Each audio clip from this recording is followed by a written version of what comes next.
Greetings viewers, Eric the Car Guy here in my new shop, not trying to rub it in or nothing. Anyhow, I'm in the shop and it is at the moment a blank canvas, and I'm thinking to myself, well, how am I going to set this place up? Where am I going to put these tools? Where am I going to put this equipment and all that kind of thing? And that got me thinking, you might be facing the same dilemma. You might be having a new shop, or maybe you want to take another look at the shop you have and perhaps reorganize it in a way that makes it more efficient and better for you. That's what today's video is about. Keep watching. My first consideration with this space is, I think, the most important consideration for any space, whether you're in a shed in your backyard or a 100,000 square foot commercial space someplace. You're going to have to figure out what it is you're going to do in that space. And once you've done that, I think everything else will fall into place. Now, what I'm working with here in my shop is a 40 by 50 pole barn, and that gives me 2,000 square feet of space. In addition to that, I have this mezzanine, which gives me a little bit more space that I intend to use for storage. But predominantly what I want to do down here are two things. I want to fix, but I also want to do a little bit of fabrication and that kind of thing. But more importantly, video production.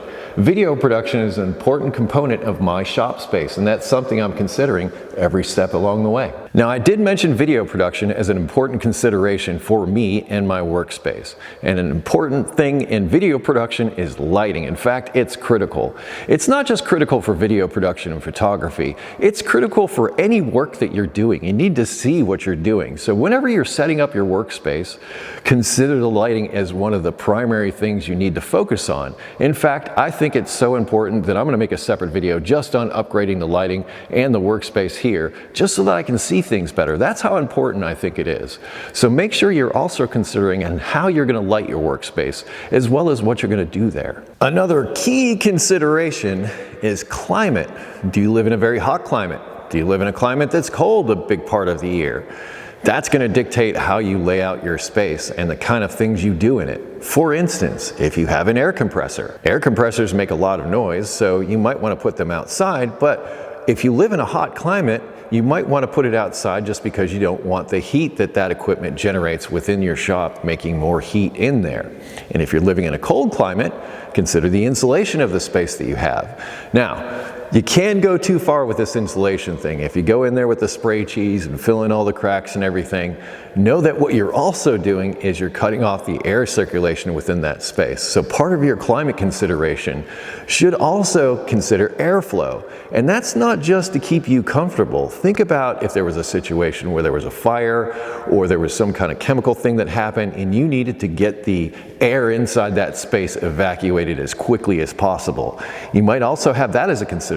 In fact, in this shop, I have an exhaust fan that's hopefully going to help to keep it cool in the summer. Or in one of those situations where there is sort of an event where I need to clear the air out of the shop, it could be helpful with that. So think about airflow, think about insulation, think about the climate where you are and the kind of things that you will be doing and whether they'll generate heat and whether that's going to be beneficial to you or not, and how you're going to lay out your shop accordingly. As long as we are on the topic of ventilation, let's talk about carbon monoxide. And carbon monoxide is a gas that develops whenever you're running a vehicle inside the shop, or perhaps your heat source could be producing carbon monoxide. And if you don't have good ventilation in your shop space, that carbon monoxide can build up to dangerous levels and harm you or possibly even kill you.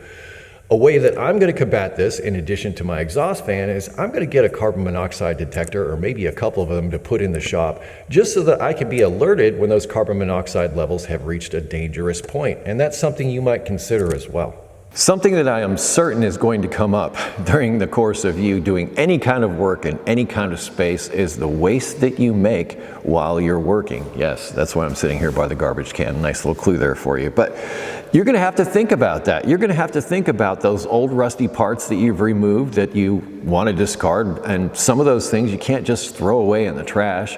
Some of them are scrap metal that could be worth some money. I'm not saying a lot of money, but you might consider a space off to the side or something for your scrap metal. But it's not just scrap metal that you'd be dealing with. If you're like me and you're doing maintenances and things, you're going to have waste oil, you're going to have waste fluids, you're going to have old antifreeze, and you're going to have to deal with those things. Now, what I used to do when I was at my home shop is I would fill up gallon jugs of waste oil and I would bring them to the local auto parts store and drop them off, and they would deal with it. That's what worked for me for a while, but I wasn't dealing in any kind of volume, and if I'm dealing in volume here, I have to consider that amount amount of waste oil that I'd be dealing with. At my old shop, I had a big 55-gallon drum in the back of the shop, 2 of them actually. One of them was for waste oil and one of them was for waste coolant. And what I would do is every so often there was a company that would come out and they'd suck out all the waste oil and take it and do whatever with. But an interesting thing is it got to a point where they didn't even want it anymore. I was almost going to have to pay them to come out. Initially, like years ago, they would pay me to take the waste oil because it had some type of value to it. Now that's not the case so much anymore, or it didn't seem to be the case. Anyhow, waste oil is something that I'm considering, and one of the things I had considered, which probably you may be thinking of now, is a waste oil heater. So in other words, there are heaters out there that you can take that waste oil, transmission fluid, all that stuff, and burn it and use it to heat your shop or workspace. It's actually, I think, a super efficient way of dealing with that problem. However, this shop is already set up with a propane heating system, so I'm probably going to use that because it's already existing and it's already set up. But if you are setting up a workspace for the first time, you might consider using the waste oil as a heat source. What I think I might end up doing here is either go back to the 55-gallon drum thing, or I might get a tank or whatever for the side of the building that I can periodically empty my waste oil into, and then some truck, that same type of truck, can come by and take my waste oil away. Or maybe I'll have a buddy who's got a waste oil heater. Maybe they can use it. Now that you've figured out your shop space and you've figured out its location and what you're going to do there, you're going to need to figure out your resources. And resources I'm talking about specifically here are electricity. Very likely you're going to need some type of electricity in order to do anything, especially if you want lighting or any of that kind of thing. But also water and sewer to go along with that, you know, just if we're talking about that. So water and a way for it to go away. I have a unique challenge here at the shop in that the only water source that I have is a hydrant that's out in front, and it works, it's tied into the water system here, but it is out in front of the shop. And one of the comments to the video that I posted about this shop and introducing it for the first time was actually right on point about this. They said, what happens if you're working and the battery explodes and you're covered with acid and you don't have running water to go to? And that is an absolute fantastic point, and something that you should be considering when you're setting up your workspace. If you're like me and you have limited access to water, you need to solve for that. The way I'm going to solve for it is I'm going to get an eye wash station. I'm going to put it in here, and it will be available should something like that happen and I'm not able to run out the door and get to the hydrant out front in time to get the stuff off of me. So I'm going to plan for that very eventuality that there could be a situation where I have that stuff on me. But this is the point of this video. I just want to put these ideas in your head to where if you don't have access to running water inside your workspace, how to deal with that, especially in an emergency situation. Here's something that I think is important as far as setting up your shop goes. Where are you going to get your stuff? You're going to need resources, you're going to need parts, you're going to need like nuts and bolts, you're going to need all kinds of junk as you work. I'm certain of that. So where your location of the shop becomes important with this, because if you're located miles and miles away from the parts store, that means that's going to eat up a good part of your day to get parts. Unless they're going to deliver them to you, that would be great. But the important thing is to just sort of keep that in mind as you're setting up, because that can be a tremendous time suck on your work. Because if you're chasing parts half the day, you're not going to be able to do the work that you need to do during that time. And I'm not saying that that is a limitation you cannot overcome, but if you're looking for a place and you're looking to set up, you might want to consider that.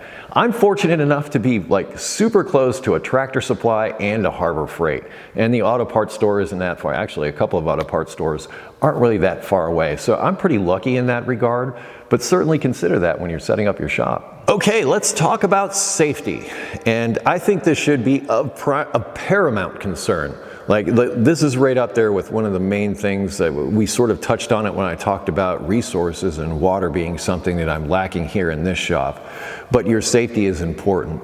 So PPE, we all know about that, wear our safety glasses, wear our gloves and all that kind of thing. But one thing that I always try to not be far away from is a fire extinguisher. You might have noticed in my last shop, I had quite a few around. They were here, there, and everywhere. And there was a good reason for that, because personally, I have a history with fire. Whoa!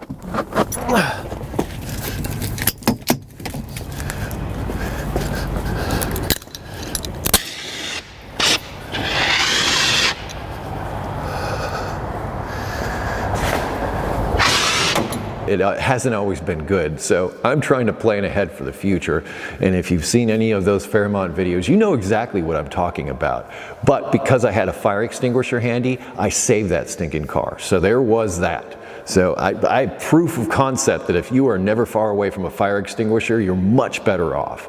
So top of mind, whenever you're working at any kind of shop space, I strongly urge you to have some kind of fire suppression that you're able to dispense like in a moment's notice, whether you're in a large space and you have a sprinkler system, or you just have access to a fire extinguisher at all times. I really want to advocate for that. As long as we're on the topic of fire extinguishers, I think it's important to touch on this topic as well, and that's the state of charge of the fire extinguisher. So it's one thing to have it, but you want to make sure that it's going to work when you want to use it. Now, this is the one that came with the shop, and ironically, it's overcharged. But generally you want this needle to be right in the green, and if it's not, that fire extinguisher needs attention. And I would do it sooner rather than later, because when you need these things, you need them. Additionally, when I talked about water resources, I touched on the fact that I didn't have access to running water inside the shop. That can be valuable. In fact, I'd said that what I was going to do to solve for that is get an eye wash station. So if you're in a similar situation, think of that time where you might be covered in acid or something that you want to get off you now and rinse it away. You want to be able to do that, so set yourself up ahead of time. And there's tons of stuff that I haven't even thought about that you'll probably let me know down in the comments as far as safety is concerned. And that is awesome, because that is exactly what I want you thinking about right now. When you're setting up your workspace, make sure you have safety in mind, because something could happen at a moment's notice. In addition to all this, you might have noticed at my old shop I have like a medical kit, which I need to like replenish, because those things have a shelf life. So if you do have a medical kit like me, those bandages and things get old. So make sure you go through there periodically and change those things out. And if you don't have some kind of medical station or what have you, get one, just so that you have it. Just a first aid kit or something like that that you can pick up at the grocery store. Just something basic. I can tell you right now, there were times where I would have given my kingdom for a pair of tweezers just to pull out that frickin' sliver that was in my finger or someplace that I did not want it to be. That kind of thing is great to keep in your medical kit. I'd love to hear your comments below on what kind of safety equipment you think is important for a shop space. We've covered quite a bit up to this point. We've covered where we're going to get our stuff. We've covered the resources, like our water, our electricity. We've covered waste management. We've covered safety. But now let's circle back to the thing that I started off with, which is, what are you going to do with the space that you're working in? And now that you've figured that out and all of those other things, it's time to talk about layout. And this is how I intend to lay out my shop for the stuff that I'm doing. What I'm hoping for here is my work bay. So this door, we're going to call it on the left-hand side because we're on the inside, but this left-hand side door is going to be like my main entrance. I want to put a 2-post lift here. I haven't checked to see if the concrete's thick enough, but I'm pretty sure it is. And I know I've got enough slots in the breaker box. So going back to resources, if you are going to be using equipment like I am, make sure that you have what you need as far as the electricity is concerned. And I want to make it so that I can drive in. And in fact, to lay this out exactly where I want it, I'm probably going to drive my truck in here and just sort of look at it and set it. I think this is roughly where I want things, right about here. I don't think I'm going to be able to do it, and that makes me a little bit sad, but I'm going to find out when it's time to install the lift. Anyhow, I'm using the truck specifically because it's a larger vehicle, and I want to do this with a larger vehicle so I know roughly how much space I will have around the lift. I could probably do a video just on placing the lift, and I probably will when it is installed, but just to put this in your mind as far as layout is concerned, if you're going to place your lift, maybe use this technique. Maybe find a large vehicle that you want to park, well, that you might want to work on, and park it in a place to where you might want the lift. A really good idea for this layout section is get yourself some graph paper. Lay it out on the graph paper as far as to scale. So you can make one of those little cubes, 1 foot, 1 inch, whatever you want to make it. And you'll be able to go in with things like your toolbox, like what I'm doing. You could do this for hours and days, and I come out here at night sometimes and think about this, just this part of it, because for me, this side of the shop is the main work area. I want to be able to access my storage up here. I don't want my tools and things to interfere with that. I also want to have this workspace as a workspace. And I love the flow from here to here and back again for finished product. Now back here, what I was thinking is my tire and wheel equipment. So I'd like to get another tire machine. I'd like to get another tire balancer. The compressed air is already back here. I still have to work on making it function. And here's another thing. You already noticed that I want to put my lift over here and there's no compressed air over there. So my plan for that is that I will come off here and make a T. Make a T here instead of this elbow. And I'll go up, over, across the mezzanine, and I'll drop it down over there. So I'll have one air outlet over in this area. This whole area in here, this entire thing, I don't want to put a lift or anything in here. And the reason is, I want a flat stall. I want a place to where I can just cleanly walk around something. Lifts are great until you need to work on something sometimes, especially if you need to work on the interior or anything like that. I want to get into a little bit of fabrication. So, to that end, I want this to sort of be the area where a vehicle could be here. Maybe we're building things, maybe we're working on things, but metalworking equipment, like a brake, like other metalworking English wheel, stuff like that.